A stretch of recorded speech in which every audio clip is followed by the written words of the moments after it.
What is up, guys? That's it here. Today marks the triumphant return of the Sanctuary Sunday series with one of the most epic tales you have taken a part of, Diablo 2's story. Stay a while and listen. It was a dismal time following the horrors of Diablo's rise and the darkening of Tristram.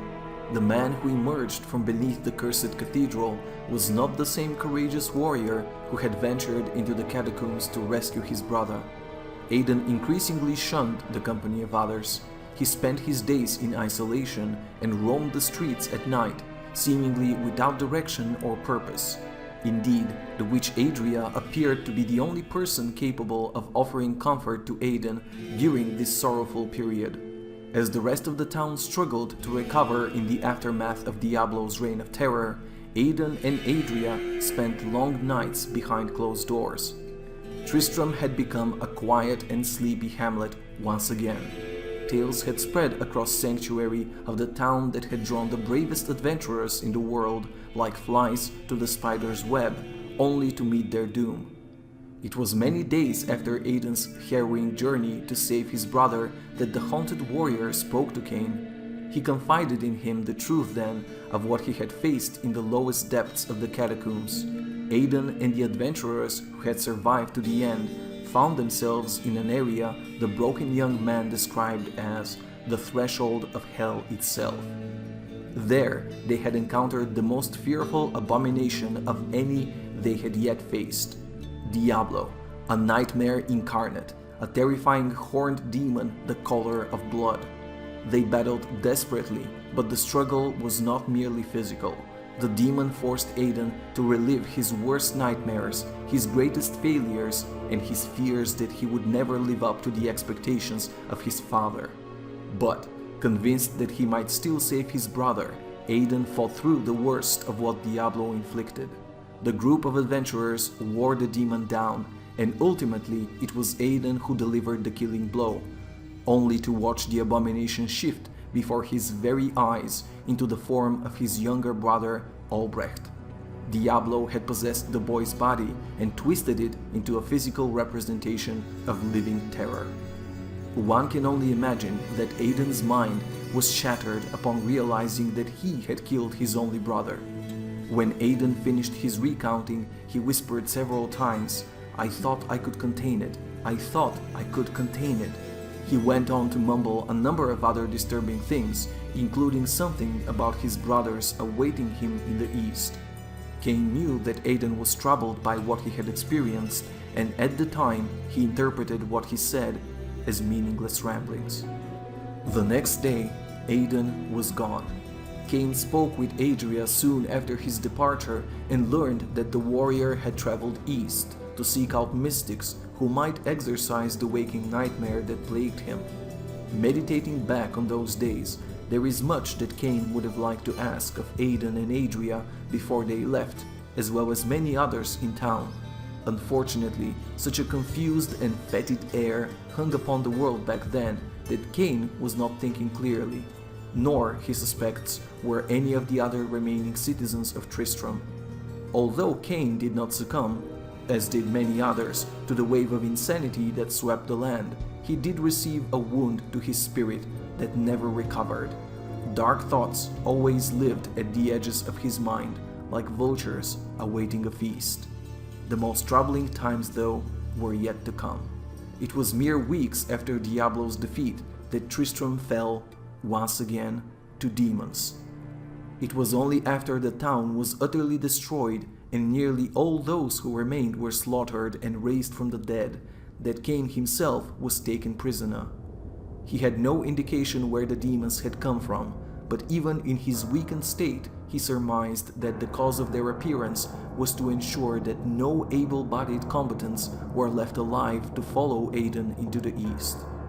It was then that a horrifying realization dawned on Cain as he recalled Aidan's words, "I thought I could contain it."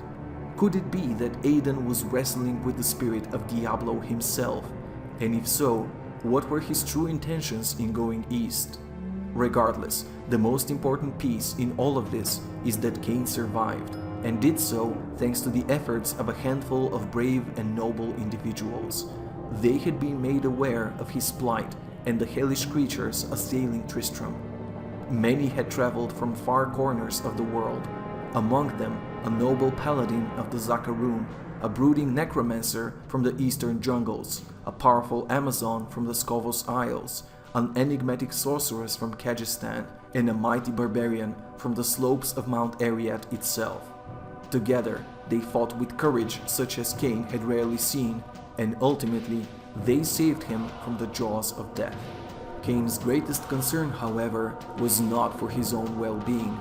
He quickly shared with the heroes his true fear, that Diablo, lurking within Aiden's tortured soul, was guiding the troubled warrior to release the other two primevals that the Haradrim had imprisoned so long ago. For if Aiden released both Baal and Mephisto, humankind would truly suffer an age of darkness and despair beyond imagining. With this then in mind, he convinced the group of champions to travel eastward to intercept Aiden and thwart Diablo's plans. Early on in Aiden's journey, he had crossed paths with an unfortunate soul named Marius. Much of what is known regarding those events was retrieved from the remains of a cell within a burnt-out sanitarium in Westmarch. It was there that Marius, his mind shattered from the time he had spent with Aiden, had carved the accounts of his experience into the floor of his cell with his own fingernails. Fortunately, these writings were still legible despite the damages to Marius's room. During this time, Cain refers to Aiden as the Dark Wanderer. After his departure from Tristram, he sought passage to the eastern port of Lut Gholein.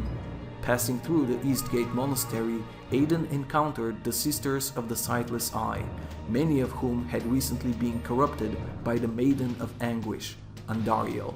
As with the other demons who invaded Tristram, Andariel had arrived to prevent Aiden's pursuers from interfering with the Wanderer's dire mission. It is speculated that following the Dark Exile and the Prime Evil's banishment, that Andariel and her twin Duriel concluded that the Primes would inevitably use the innate powers of man to reclaim the burning hells. Therefore, they endeavored to gain favor with the Lord of Terror by protecting his human host. In any case, the mighty champions who liberated Cain from his prison soon faced the Maiden of Anguish.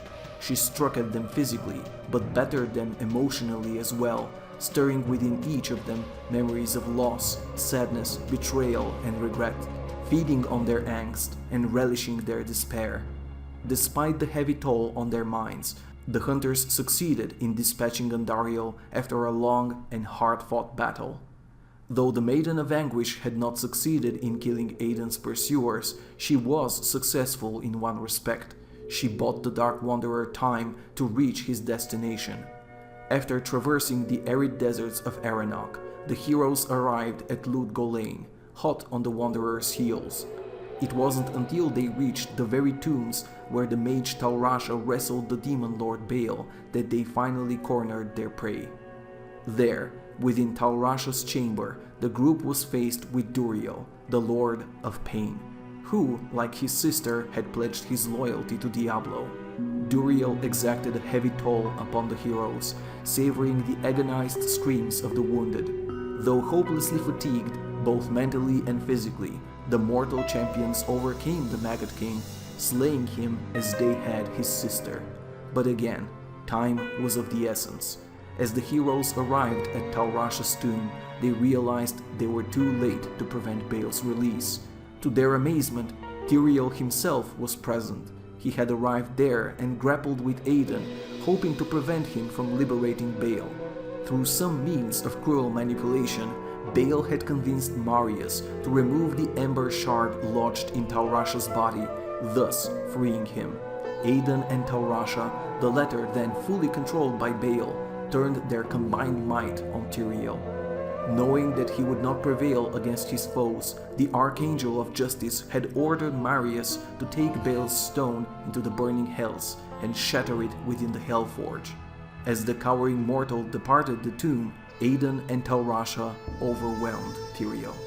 By the time of the heroes' arrival at the tomb, the two primevals had already set sail across the Twin Seas to the eastern ports of Kurast. The mortal heroes quickly gave chase and nearly caught up to them again, but still, the Dark Wanderer managed to escape their grasp.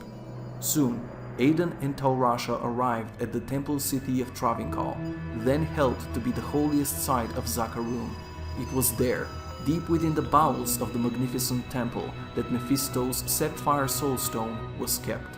Many of the greatest Zakarum paladins and their commanders had already been corrupted by Mephisto's vile influence, long before Aidan and Taurasha arrived. It has even been documented that Sankikur, the Keihegan, or Supreme Patriarch of the Zakarum Church, had fallen under Mephisto's control. This much is certain: not everyone at the temple was corrupt, and Travinkal was easily the most heavily guarded site in all of Kyrgyzstan. Regardless, the Wanderer would not be denied. Eyewitness reports suggest that many of the temple's defenders fell prey to the overwhelming fear and fled the complex altogether. Additional reports suggest that many more turned against each other, further decimating Zakarum's ranks. These accounts undoubtedly evidence the influence of the Lords of Terror and Destruction. Ultimately, the Wanderer and Taurasha made their way into the temple's innermost chamber, where Mephisto's soulstone was kept. There, they released Mephisto, who quickly took physical possession of the holy Keihegan. The tortured body of the Zakarum leader transformed into the hideous visage of Mephisto's demonic form. And thus, after nearly 3 centuries apart, the prime evils were united once again. And thus ends this week's Sanctuary Sunday with the first part of Diablo 2's epic tale, which will finish next week.